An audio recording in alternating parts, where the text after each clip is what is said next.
British শাসনের সময় এক ব্রিটিশ অফিসার এক ভারতীয় যুবকের মুখে থাপ্পড় দেন। সাথে সাথে যুবকটিও তার সমস্ত শক্তি দিয়ে ব্রিটিশ অফিসারকে এত জোরে থাপ্পড় মারে, অফিসার মাটিতে লুটিয়ে পড়েন। এই অপমানে হতবাক হয়ে যাওয়া অফিসার ভাবলেন, সামান্য এক ভারতীয় যুবক কিভাবে এমন এক সাম্রাজ্যের সেনা অফিসারকে থাপ্পড় মারলেন, যে সাম্রাজ্যের সূর্য কখনো অস্ত যায় না। তিনি দ্রুত তার পোস্টে গিয়ে এই ভারতীয়কে কঠোর শাস্তি দেওয়ার জন্য দাবি করলেন। কিন্তু উচ্চপদস্থ কমান্ডার তার শান্ত করে তাকে বলেন, ভারতীয় লোকটিকে শাস্তি না দিয়ে বরং তাকে পুরস্কৃত করুন, তার পুরস্কার হিসাবে তাকে 10,000 টাকা রুপি উপহার দিতে। অফিসার ঘৃণায় চিৎকার করে বললেন, এটা শুধু আমার অপমান, আপনার অপমান না, বরং এটা ব্রিটিশ মহারানীরও অপমান। আর আপনি বলছেন তাকে শাস্তি না দিয়ে বরঞ্চ পুরস্কার করতে।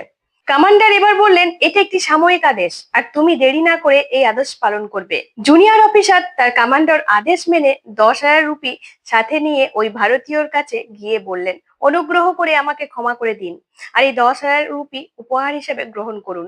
ভারতীয় যুবক উপহার গ্রহণ করলেন এবং ভুলে গেলেন যে তাকে তার দেশের মাটিতে এক ঔপনিবেশ সেনা অফিসার দ্বারা থাপ্পড় মারা হয়েছে।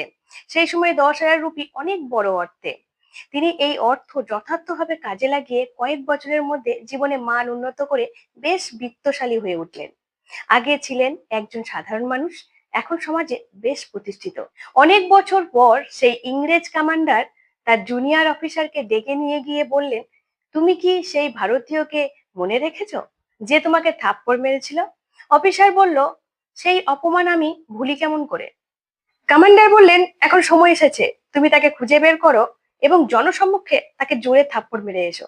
অফিসার বলল, সেটা কিভাবে সম্ভব, যে গরিব থাকা অবস্থায় আঘাতের পাল্টা জবাব দিয়েছিল, আর এখন সে বিশাল বিত্তবান, সে তো আমাকে মেরেই ফেলবে।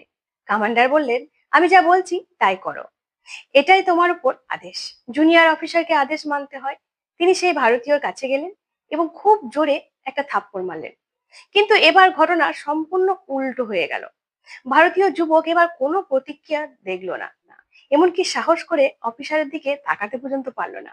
অফিসার হতবাক হয়ে ফিরে এসে তার কমান্ডার কাছে গেলেন। কমান্ডার বলেন, আমি তোমার মুখে বিস্ময়ের ছাপ দেখতে পাচ্ছি, তুমি এত বিস্মিত কেন? অফিসার বলল, সে যখন দরিদ্র ছিল তখন সে পাল্টা আঘাত করেছিল, কিন্তু আজ যখন সে বিত্ত রয়েছে তখন সে চোখ তুলে তাকাতে পর্যন্ত পারলো না। এটা কেমন করে সম্ভব? ইংরেজ কমান্ডার ধীরভাবে বললেন, প্রথমবার তার কাছে তার সম্মান ছাড়া আর কিছু ছিল না। সে সেটাকে সবচেয়ে মূল্যবান মনে করেছিল এবং তার রক্ষা করার জন্য সে মৃত্যু ঝুঁকি নিয়েও লড়েছিল। আর এখন সে আর সেটার রক্ষা করার চেষ্টা করেনি, কারণ তার কাছে এখন তার সম্মানের চেয়েও গুরুত্বপূর্ণ হচ্ছে বৃত্ত। যেদিন 10,000 টাকা রুপি উপহার হিসাবে গ্রহণ করেছে, সেদিনই সে তার মর্যাদা, আত্মসম্মান বোধ রূপের সাথে বিক্রি করে দিয়েছে। আর বৃত্তের কাছে মানুষের আত্মার সম্মানবোধ যখন বিক্রি হয়ে যায়, তখন যে কোনো মানুষের মেরুদণ্ড বাঁকা হয়ে যায়। আসুন আত্মসম্মান বোধ বজায় রাখি, পদ, উপহার কিংবা কোনো কিছুর লোভে নিজেকে বিক্রি না করে নিজের মেরুদণ্ড শক্ত করে রাখি। বন্ধুরা, ভিডিওটা ভালো লাগলে লাইক, শেয়ার, কমেন্ট করতে একদম ভুলবেন না।